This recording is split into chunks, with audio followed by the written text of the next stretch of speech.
Pai, do Filho e do Espírito Santo. Amém. O anjo do Senhor anunciou Maria, ela concebeu do Espírito Santo. Ave Maria, cheia de graça, o Senhor é convosco. Bendita sois vós entre as mulheres.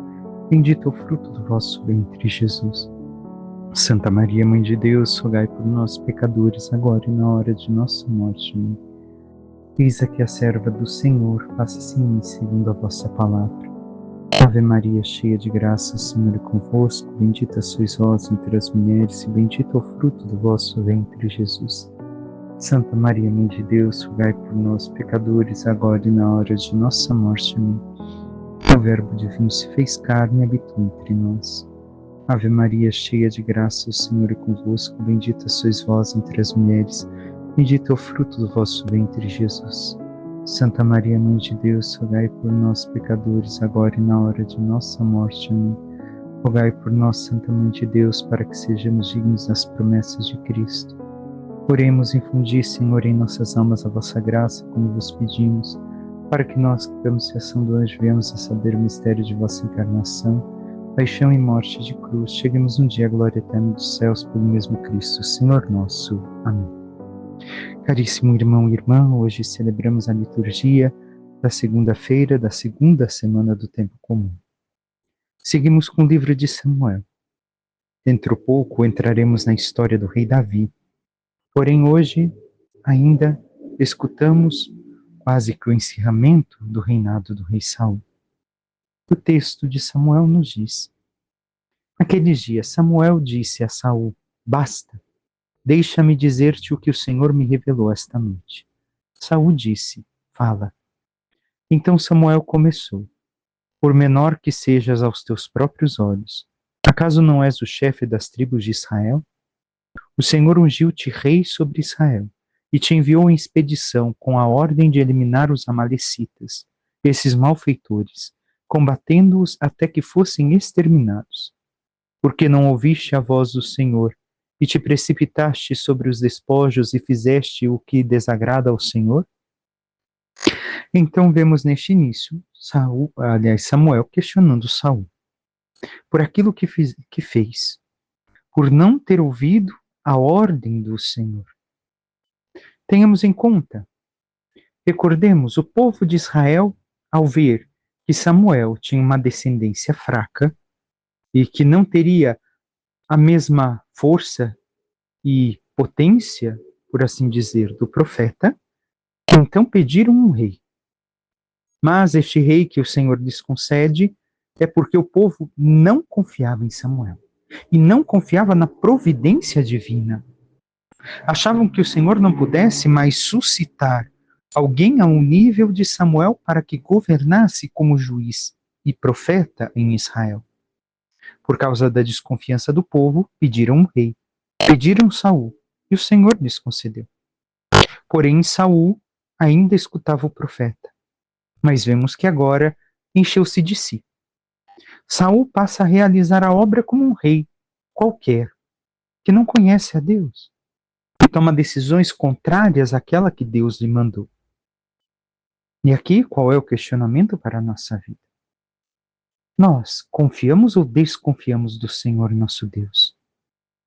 Confiamos que Ele pode realizar aquilo que é oportuno, no momento oportuno, ou queremos fazer e tomar nossas próprias decisões, porque achamos que o Senhor não realizará aquilo que precisamos? E agora continuemos o questionamento. Saul respondeu a Samuel: mas eu obedeci ao Senhor. Realizei a expedição a que ele me enviou. Trouxe Agag, rei de Amaleque, para cá e exterminei os amalecitas. Quanto aos despojos, o povo reteve das ovelhas e dos bois o melhor do que devia ser eliminado, para sacrificar ao Senhor teu Deus em Gilgal. Mas Samuel replicou: o Senhor quer holocaustos e sacrifícios ou quer obediência à sua palavra? A obediência vale mais que o sacrifício, a docilidade mais que oferecer gordura de carneiros. A rebelião é um verdadeiro pecado de magia, um crime de idolatria, uma obstinação. Assim, porque rejeitaste a palavra do Senhor, ele te rejeitou, tu não és mais rei. O que vemos aqui, aquilo que deixa claro o profeta Samuel também para nossas vidas. O que vale mais para o Senhor Deus?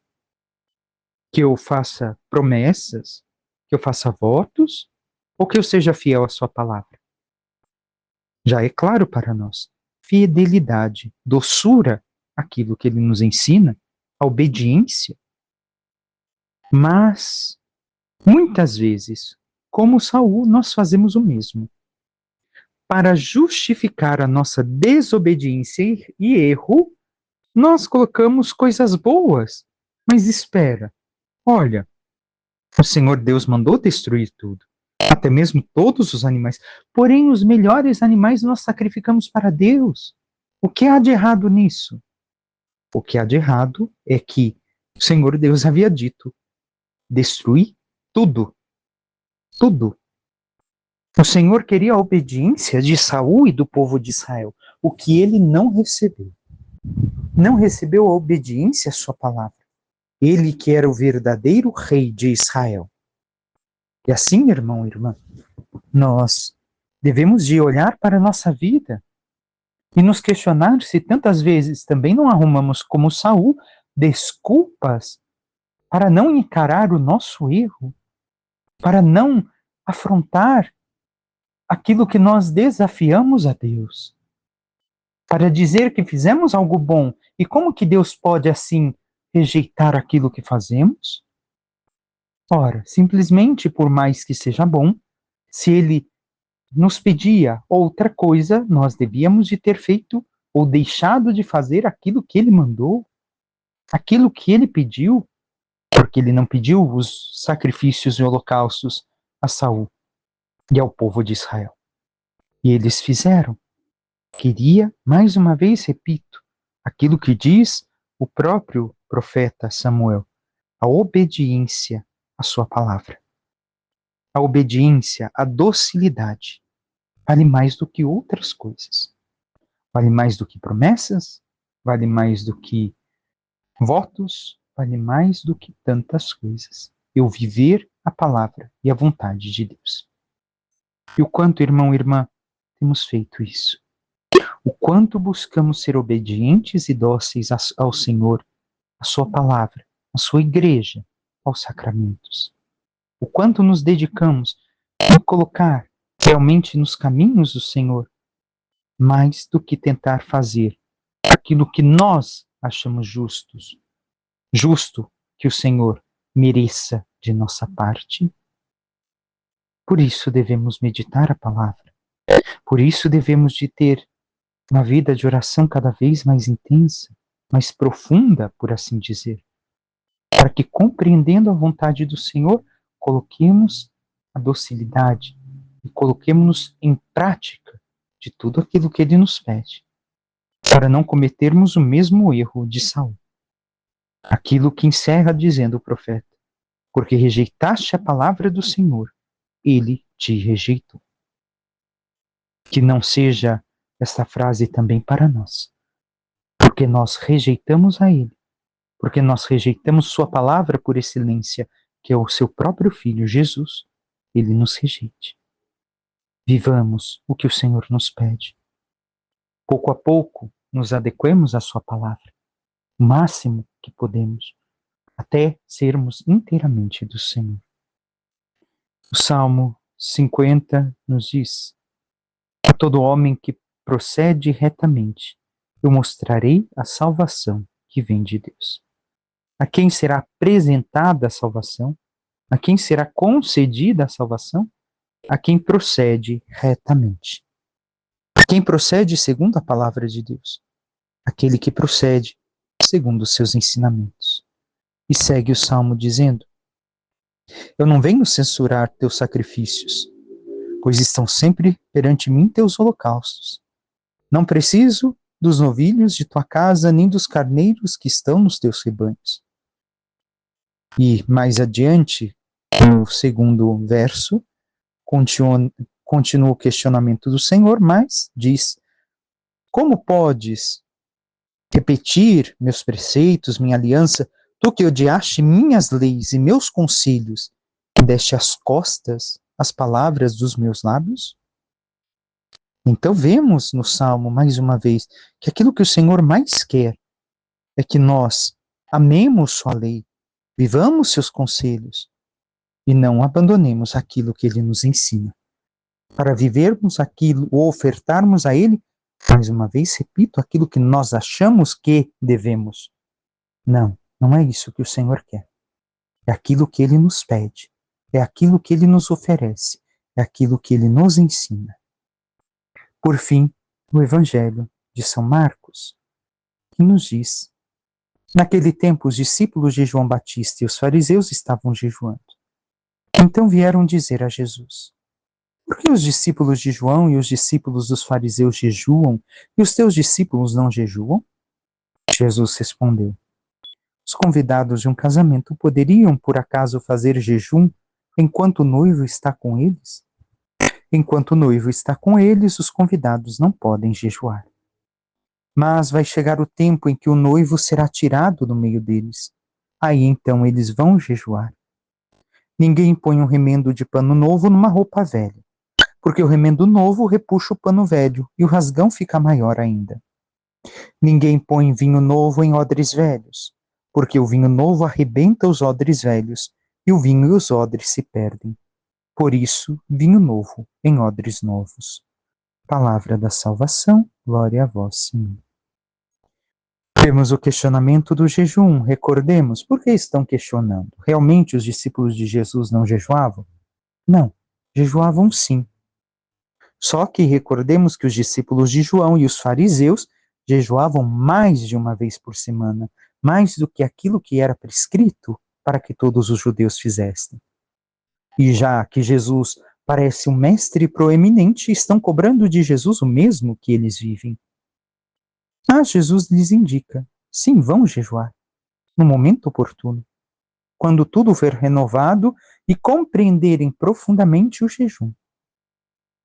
E assim nos mostra que enquanto o noivo está com eles, eles não devem jejuar. Por quê? Porque ali está a palavra de vida eterna. Ali está o pão descido do céu, o verdadeiro alimento. Jejuarão quando este noivo, que é o próprio alimento, não estiver presente mais. E logo depois, Jesus fala do remendo e do vinho. Recordemos uma vez mais esta meditação. Remendo novo em roupa velha, o que vai acontecer? Vai rasgar ainda mais o tecido velho. Então Jesus está demonstrando aquilo que ele veio renovar, aquilo que ele veio mostrar do amor do Pai, a consciência plena da salvação que se realiza nele e se realizará com sua paixão e morte de cruz. Não vai adiantar que seja colocado este remendo novo naquilo que eles fazem com uma mentalidade errada e não profunda, tão rasa como viviam os fariseus, mas também os discípulos de João, que ainda não compreendiam plenamente. Porque senão, o que vai acontecer é ter mais uma vez, digamos que o rasgão velho que se aprofunda, que aumenta, uma distorção de tudo aquilo que já estava distorcido. E a mesma coisa quer dizer com vinho novo? Ele que veio trazer este vinho novo, como vimos nas bodas de Caná, este vinho melhor, esta união com Deus, esta nova aliança, se for colocada nos odres, e aqui recordemos que são os estômagos de carneiro, colocado neles, vai estourar. E o que vai acontecer? O que vai acontecer é que vai se perder também. Então Jesus lhes está preparando para a vida nova, renovando neles, assim como quer renovar em nós a sua vida, a vontade de Deus, nos ensinar o caminho da salvação, para que assim possamos receber tanto o tecido novo, quanto também o vinho novo. Mas nós estamos permitindo que o Senhor assim nos restaure, irmão e irmã. que o Senhor assim realize sua obra em nós e possa derramar sobre nós a plenitude da sua graça e do seu Espírito. Peçamos à Santíssima Virgem Maria, nossa Mãe, que interceda por cada um de nós e nos ajude a cada vez mais vivermos segundo a vontade do Espírito Santo, segundo aquilo que o Senhor nos diz e nos indica, realizando a sua palavra, a sua vontade, o seu amor, para que cada vez mais, nos entregando e abandonando aos seus desígnios, possamos caminhar na santidade e um dia merecer a glória dos céus. Louvado seja nosso Senhor Jesus Cristo, para que sempre seja louvado.